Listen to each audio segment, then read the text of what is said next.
Agadir, ces immenses plages, ces palmiers, ces touristes et ces 4 éleveurs de cochons. Parmi eux, Saïd Samouk.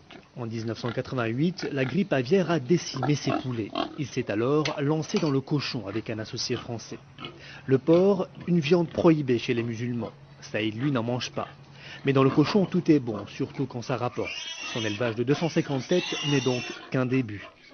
Et je pense qu'on va avoir les 10 millions de touristes d'ici 2010. Peut-être même on va les passer en France parce qu'on a tout pour les avoir.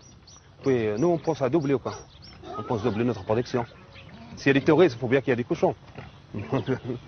En clair, quand le tourisme va, le cochon va. C'est aussi la devise de Jean-Yves Chriki. Lui possède 1000 porcs et une fabrique de charcuterie qui tourne à plein régime. Son chiffre d'affaires a même doublé en 3 ans.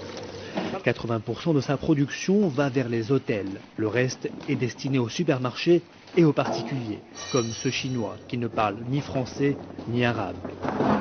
Tu veux la poitrine? Fumez? Fumez.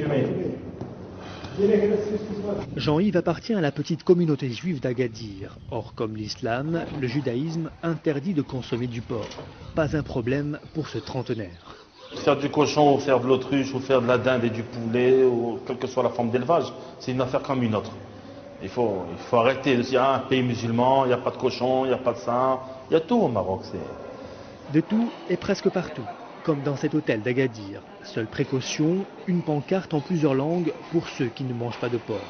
Du porc, on en trouve aussi au marché central d'Agadir, fait très rare dans un pays musulman.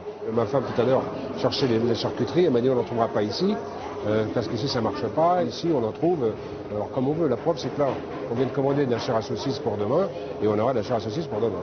7,5 millions d'étrangers ont visité le Maroc en 2007 et seulement 5000 cochons pour les nourrir, insuffisant. Le cochon a de beaux jours devant lui, sous le soleil d'Agadir.